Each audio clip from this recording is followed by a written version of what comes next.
मसला है, हम कीबोर्ड की मदद से वो सॉल्व कर सकते हैं। हाँ कीबोर्ड का ये फंक्शन है, कीबोर्ड के माउस के हिसाब से, कीबोर्ड की माउस के ना भी हो तो कीबोर्ड के हम हाँ, कर सकते कुछ ना कुछ आप यूज कर सकते कर सकते हैं। और ज़्यादातर कीबोर्ड का भी यूज़ होता है, लेकिन उससे ज़्यादा माउस का होता है। हो। सही, अब बैठो बाकी। अच्छा, इसमें पहली चीज हमने देखी थी कि कीबोर्ड की टाइप्स कितनी है, ठीक है। होता है। अच्छा, वो है साइज के हवाले से, एक इसमें आ जाता है मैकेनिकल कीबोर्ड और एक आता है नॉन मैकेनिकल कीबोर्ड, ठीक है। ज्यादातर जो आपके होते हैं ना वो नॉन मैकेनिकल कीबोर्ड होते हैं जो कि बेसिक वर्किंग के लिए आप इस्तेमाल करते हो, ठीक है।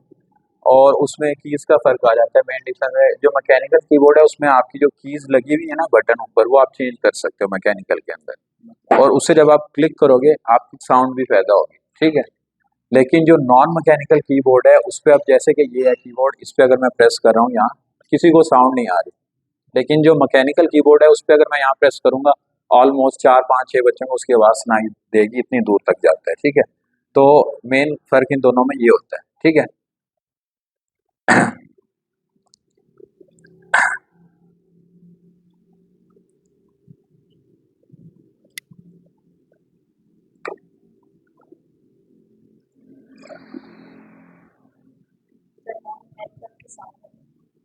उसमें साउंड आपकी नहीं होती है, ना के बराबर होती है, बिल्कुल, ठीक है।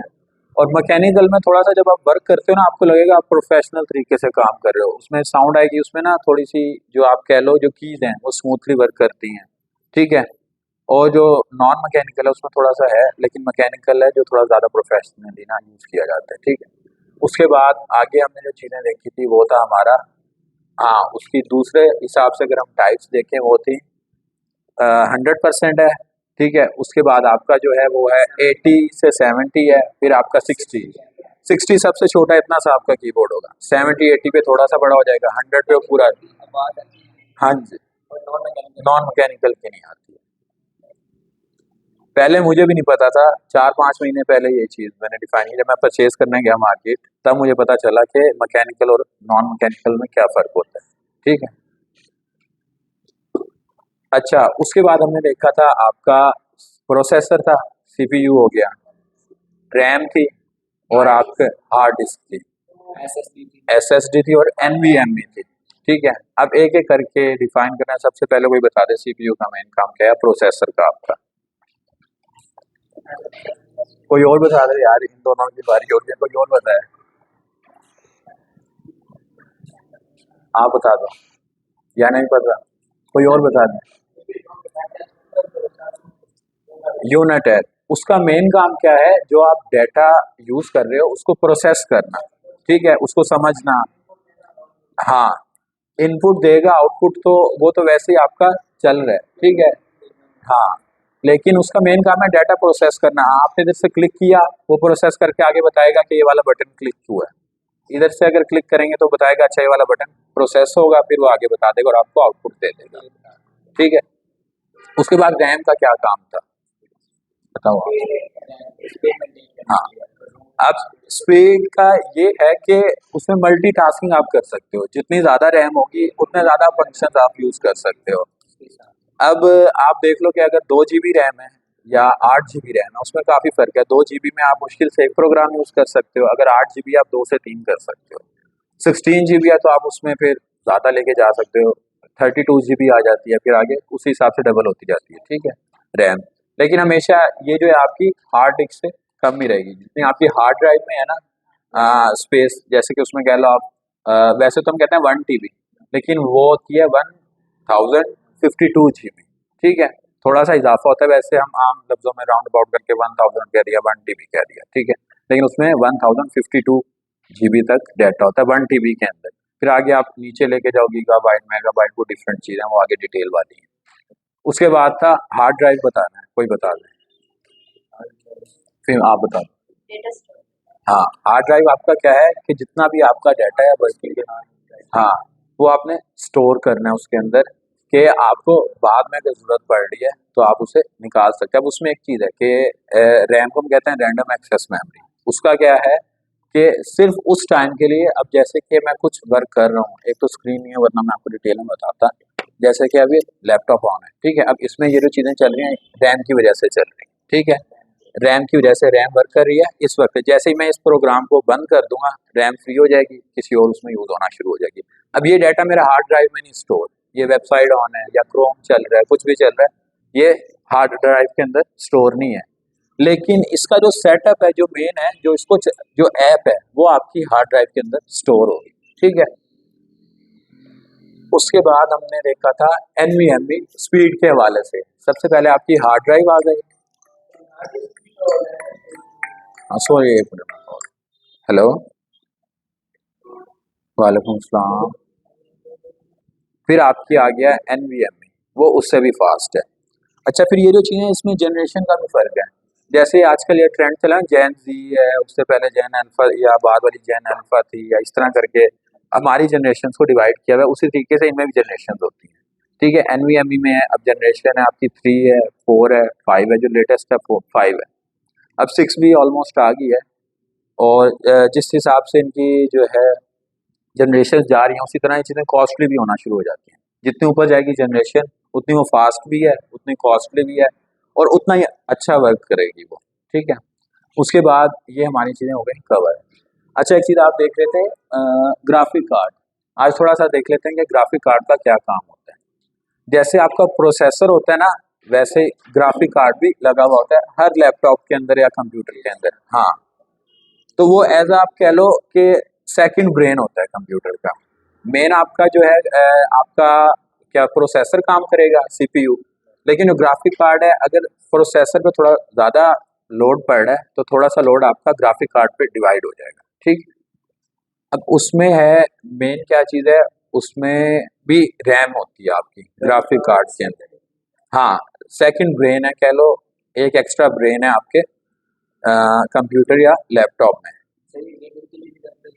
अभी मैं बताता हूँ, वही चीज़ आपको बताता हूँ इसका मेन यूज़ क्या है, ग्राफिक कार्ड किस लिए आप यूज़ करते हो। तो इधर से निकाल के दिखाता हूँ कि ग्राफिक कार्ड यहाँ पे कैसे आपको नज़र आएगा।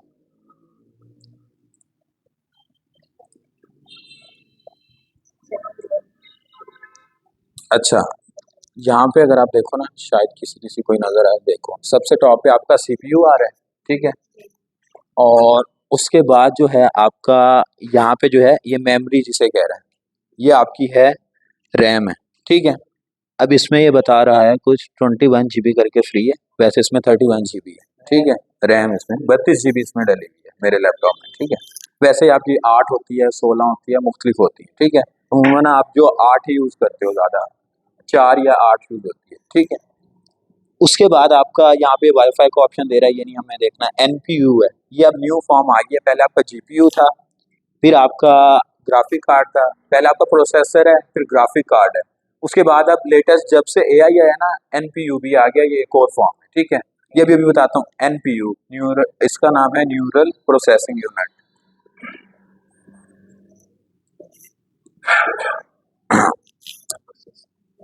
ये भी है। फिर उसके बाद आपका GPU मेन प्रोसेसर जो है वो आ रहा है कि वो कितना है उसमें। अच्छा, उसके बाद जो है फिर आपका GPU 1 है, ठीक है।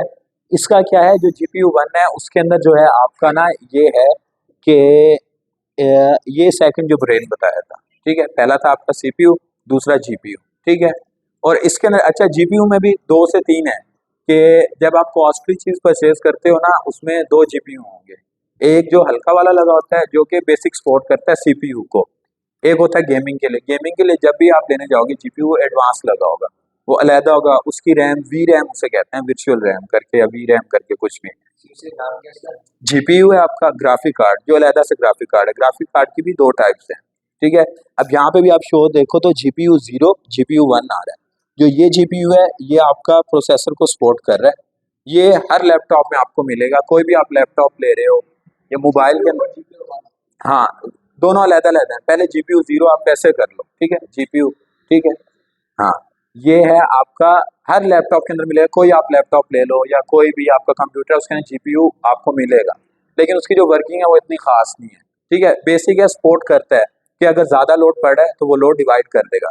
लेकिन अगर आप क्रिएटिव टास्क की तरफ जा रहे हो, जैसे कोई वीडियो एडिटिंग करता है या फिर ग्राफिक्स का काम करता है, तो फिर उसमें क्या है आपका GPU 1 या कह लो ग्राफिक कार्ड एक्स्ट्रा लगेगा, ठीक है, एक लगा हुआ होगा। और उसके अंदर भी फिर उसकी VRAM आ जाती है, ठीक है। एक तो अलहदा रैम है ना आपके कंप्यूटर में, लेकिन उसके अंदर ग्राफिक कार्ड की अलग से रैम होती है, कि उसके अंदर कितनी स्पेस है वो आपकी है, 6 भी होती है, 4 होती है, 12 होती है, फिर आगे 24 GB भी होती है, उसके मुख्तलिफ वेरिएंट्स हैं। और ये समझ लो आपका काफ़ी महंगा कंपोनेंट है जो ग्राफिक कार्ड है ना, ये आपका अगर 25-30 हज़ार से सबसे लो से शुरू हो रहा है, तो ये आजकल आपका 8.5 लाख तक भी जा रहा है। जो लेटेस्ट आपके मॉडल्स आ रहे हैं उसके अंदर जो आपका ग्राफिक कार्ड है वो RTX 5090 करके है, कंपनी ने जो है ना, इनवीडिया है, मुख्तलिफ गीगाबाइट है, लेकिन उसका जो मॉडल है RTX, वन रीडिंग करने के लिए और गेमिंग के लिए। ये एक्स्ट्रा एक जीबी है, दोनों ही 01 वैसे इधर नाम दिया हुआ है, इधर हम कुछ और भी कह सकते थे, लेकिन 2 GPU हैं। जो GPU पहले वाला वो आपको दिखाया CPU को सपोर्ट कर रहा है, दूसरा जो है आपके क्रिएटिव टास्क आपने करने हैं, जैसे आप डिजाइनिंग कर रहे हो या फिर जो है आप इसके अंदर क्या कर रहे हो, गेमिंग कर रहे हो, ठीक है, या फिर आप डिजाइनिंग, गेमिंग, एडिटिंग इस तरह के हैवी टास्क कर रहे हो, तो GPU जो है आपको मेन, जिसकी मैंने अभी बताया कि मुख्तलिफ रैम्स भी, स्पेस भी होती है, वो आपका यूज होगा, ठीक है। तो GPU का मेन काम ये है। अब जैसे कि इसमें मैं कुछ डिजाइनिंग के सॉफ्टवेयर यूज करता हूँ, तो इस वजह से मैंने ये वाला सॉफ्टवेयर पर ये वाला लैपटॉप परचेज किया कि मुझे पता हो कि इसमें GPU एक्स्ट्रा लगा हुआ है ग्राफिक कार्ड, के मेरा हैवी काम है।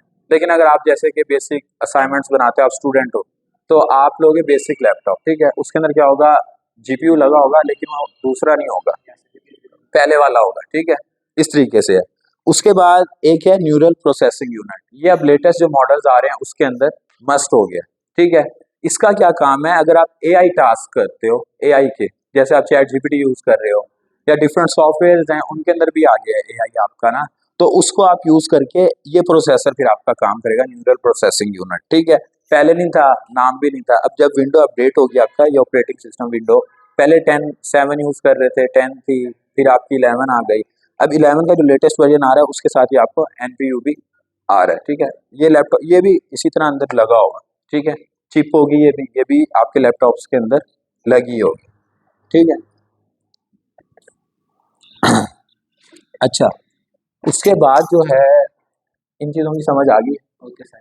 क्लियर है सबको, कोई क्वेश्चन है तो पूछ लो अभी ना आप लोग। चलिए एनटीयू है, हाँ, इसका मेन मकसद है एआई। AI की वर्किंग जितनी होगी इसको यूज करके आप कर सकते हो, ठीक है, NPU को। हाँ, ये अब पहले भी था 2020, इसको भी बल्कि यहाँ से हम देख लेते हैं कब से आया है, ठीक है, लॉन्च कब हुआ या कब से बनाना शुरू किया, इसको भी हम देख लेते हैं। हाँ जी,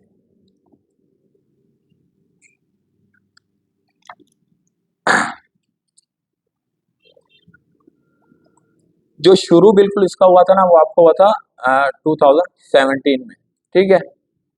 अब अपडेट होता होता 2023 के बाद ये चीज ज्यादा बूम पकड़ गई है अब मार्केट में, ठीक है। तो अगर आप यूरोप या उस साइड पे जाके देखो तो वहाँ काफी पहले चीजें आ जाती हैं, आपकी जितनी भी टेक्नोलॉजी है एशिया वाली साइड पे थोड़ी बाद में चीजें आती हैं, ठीक है। उसकी वजह से हमें अपडेट जो है काफी बाद में मिलती है, ऐसी चीजें हमें बाद में पता चलती हैं, लेकिन मार्केट में चीजें ऑलरेडी अवेलेबल होती हैं, ठीक है। तो इसका मेन काम वही है कि आपका जो है AI की वर्किंग के लिए NPU आपका यूज होता है, न्यूरल प्रोसेसिंग यूनिट, ठीक है। उसके बाद ये आपकी बेसिक चीजें हैं कि अगर आप कहीं भी मार्केट में लैपटॉप परचेज करने जा रहे हो या कंप्यूटर लेने जा रहे हो तो इन चीजों का आपने मद्देनजर लाजमी रखना है, ठीक है, ताकि साथ आपको ये भी गाइड हो कि अगर आप मार्केट में जा रहे हो, आप कुछ परचेज कर रहे हो लैपटॉप या कंप्यूटर, आपको किन चीजों को मद्देनजर रखना है। सबसे पहले आप एज अ स्टूडेंट ले रहे हो, एज आप वर्क प्रोफेशनल ले रहे हो, या आप गेमिंग करते हो, कुछ भी, अब ये नहीं कहना कि अबू असाइनमेंट है वहां जाके 2.5-3 लाख का आपने बता देना बजट भाई इतने का है, इसमें तो ये काम होगा, ठीक है। तो ये चीज नहीं है। अब आप स्टूडेंट हो, आपका है 45 से 50 60 हज़ार के अंदर लैपटॉप अच्छा बेहतरीन मिल जाता है जो आप असाइनमेंट्स वगैरह कर सकते हो। जैसे जैसे आप ऊपर जाते रहते हो, आपका जितना बजट है उस हिसाब से फिर आप अपग्रेड कर सकते हो चीज़ों में, ठीक है। उसके बाद अगली चीज़ जो है कि आपका PC और लैपटॉप में मेन डिफरेंस क्या है, ठीक है। सबसे पहले PC जो है आपका, उसको आप उठा के आगे पीछे बार बार नहीं लेके जा सकते, वो एक जगह पड़ा है, लेकिन जो लैपटॉप है वो पोर्टेबल है आपका, ठीक है। एक मिनट इसको, हेलो, आप कहीं भी बैग में डाल के ले जा सकते हो, ठीक है, पोर्टेबल है आपका।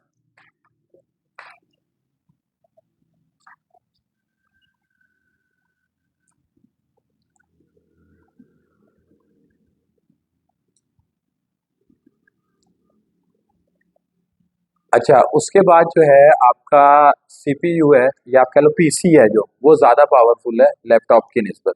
लैपटॉप जितना भी अच्छा आप क्लास का ले लो, लेकिन जो पीसी है वर्किंग ज़्यादा बेटर करता है। क्यों? वो डायरेक्ट पावर लेगा आपकी, ठीक है? डायरेक्ट आपका वो स्विच से कनेक्ट है, डायरेक्ट पीछे से उसको पावर मिल रही है। जैसे डायरेक्ट इसमें लगा दिया तो चलेगा। लैपटॉप है बैटरी पे चल रहा है, ठीक है? अगर आप चार्जर लगा देते हो फिर कुछ एफिशिएंसी इसकी अच्छी हो जाती है, लेकिन फिर भी पीसी के मामले में थोड़ा-सा इसका एक डाउनग्रेड ही है। पीसी के लेवल की ये काम नहीं कर सकता। अब ये भी नहीं है कि आप जो है पीसी बिल्कुल लो ग्रेड वाला ले आओ, लैपटॉप बिल्कुल एडवांस डालो, फिर को लैपटॉप तो अच्छा काम कर रहा है, ठीक है? फिर वो डिफरेंस आ जाएगा इसमें कंपोनेंट्स का, ठीक है? तो पहली चीज़ आपकी ये है कि सेम आप पीसी उठा लो, सेम ही जनरेशन और कंपोनेंट्स के साथ आप लैपटॉप उठा लो, तो आपका जो पीसी है वो ज़्यादा अच्छे तरीके से वर्क करेगा, ठीक है? तो उसके बाद जो है पीसी उसके बाद जो अगली चीज़ है पीसी के अंदर जो है, हाँ, एक चीज़ ये है कि अगर सबसे बड़ा बड़ा ड्रॉबैक ये है, लाइट चली गई, ठीक है? या कोई इस तरह का सीन हो गया, तो जितना आपने काम किया है, तो आपका ज़ाया चला जाएगा, बैकअप नहीं होगा तो इस तरह। लेकिन लैपटॉप में ये है कि अगर है आपका, जैसे कि अब मैं काम कर रहा हूँ, बैटरी लो हो गई है, मैं इसको यहीं से डायरेक्ट बंद करूँगा, ये आपका स्लीप मोड पे चला जाएगा। बैटरी का जो थोड़ा बहुत बैकअप है उस पे लेता रहेगा और वर्किंग बंद नहीं करेगा। इसको जाऊँगा मैं, क्या नाम है, हाँ, इसका, हाँ, हाँ, अब ये पीछे चलता रहेगा, इसका प्रोसेसर भी काम हल्का-फुल्का कर रहा है, रैम भी चल रही है, हर चीज़ इसकी वर्किंग है, लेकिन स्लीप मोड पे चला गया। जो इसमें प्रोग्राम जहाँ चल रहे थे, वो वहीं वहीं चल रहे हैं, आगे नहीं बढ़ रहे। और इसको जब मैं घर जाके दोबारा ओपन करूँगा, चार्ज पे लगाऊँगा, तो ये वहीं से स्टार्ट हो जाएगा। तो बैकअप इस पे मेरा रहेगा काम का, लेकिन पीसी पे जैसे ही बंद हुआ, जो आपने जहाँ काम किया था, वो आपको समझ लो सारी मेहनत आपकी ज़ाया गई, ठीक है? हार्ड डिस्क में आप स्टोर कर लेते हैं। वो आपका स्टोर अलहदा पड़ा है। अब इसमें एक चीज़ हम ये देख लेते हैं कि जैसे मैंने एक काम किया और वो मैंने क्या किया, सेव कर लिया लैपटॉप या पीसी के अंदर, फिर लाइट चली गई, वो सेव है हार्ड डिस्क के अंदर पड़ा है। रैम के अंदर जो चीज़ भी ओपन होगी, जैसे ही आपका लैपटॉप बिल्कुल बंद होगा या कंप्यूटर बंद होगा, तो रैम आपकी समझ लो बिल्कुल वो क्लियर हो जाएगी। उसकी जितनी मेमोरी है बिल्कुल ख़त्म हो जाएगी। फिर आप दोबारा ऑन करोगे, फिर वो दोबारा से शुरू हो, वो हर चीज़ दोबारा स्टार्ट होगी, ठीक है? लेकिन हार्ड ड्राइव में जो आपने चीज़ें स्टोर की हैं या एसएसडी में या एनवीएमई में, वो वहीं पे रहेंगी, ठीक है? वो आपकी नहीं उड़ेंगी। जितना डाटा आपने स्टोर किया वो आपका सेव पड़ा है, ठीक है? लेकिन इसमें यह है कि बैकअप आपको अच्छा लैपटॉप दे देता है कि अगर आप कोई वर्क कर रहे हो, असाइनमेंट कर रहे हो, लाइट चली गई है या इस तरह का इश्यू है, उसके बाद जो है क्या नाम है आपका, जो है ये आपका बैकअप पे रहेगी चीज़ें, ख़त्म नहीं होंगी। घर जाके आपने दोबारा चार्ज पे लगाया, दोबारा आपने काम स्टार्ट कर दिया। लेकिन जो पीसी है जैसे ही आपका बंद हुआ, आपका सारा काम जो था आपका ज़ाया हो गया, समझ कि आप दोबारा ऑन करोगे, दोबारा से आपको हर चीज़ चलानी पड़ेगी। फिर उसके बाद अगली चीज़ ये है कि ये पावर एफिशिएंट इस तरीके से है कि अगर आप इसको यूज़ कर रहे हो, तो ये आपकी इलेक्ट्रिसिटी कम लेता है, कम लोड पे चल जाता है, ठीक है? लेकिन जो पीसी है वो लोड ज़्यादा माँगता है, उसके अंदर आपकी जो कम से कम भी पावर सप्लाई आ रही है वो है 550 600 वॉट की, ठीक है? उस हिसाब से है, लेकिन जो लैपटॉप है वो आता है 220 वोल्टेज के हिसाब से ना, इतने उस पे जाके चल जाता है easily, ठीक है? तो इसको हमें, आपके घर में यूपीएस लगा हुआ है तो भी आप इजीली इसको चला सकते हो। कंप्यूटर भी चल जाता है आजकल, लेकिन वो लोड थोड़ा ज़्यादा पकड़ता है। इसका यह है कि ये आपका ज़्यादा लोड नहीं पकड़ेगा। फिर उसमें एक चीज़ ये है,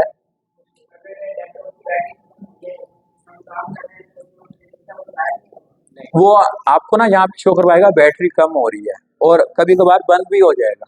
लेकिन आप जैसे जाके चार्ज पे लगाओगे वहीं से स्टार्ट हो जाएगा, ठीक है? वहीं से स्टार्ट हो जाएगा, उसमें यही फ़ायदा है कि हमारा काम ज़ाया कभी भी नहीं होता। हाँ, ये है कि अगर आपकी स्क्रीन लैग कर गई या लैपटॉप में कोई इश्यू आ गया, कोई बग आ गया, तो फिर है कि आपका बंद हो जाएगा पूरा लैपटॉप, फिर आप स्टार्ट को फिर आपको दोबारा से वर्किंग करनी पड़ेगी। क्योंकि लैपटॉप में आपके पास 2 ऑप्शन होते हैं, या आप शट डाउन कर सकते हो या स्लीप कर सकते हो। स्लीप पे क्या होगा, लैपटॉप वर्किंग चलती रहेगा, लेकिन वैसे स्क्रीन ऑफ हो जाएगी और काम होता रहेगा।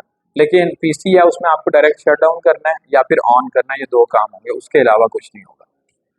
और कुछ पूछना है किसी ने? कोई नई चीज़ ज़हन में आ रही है किसी के?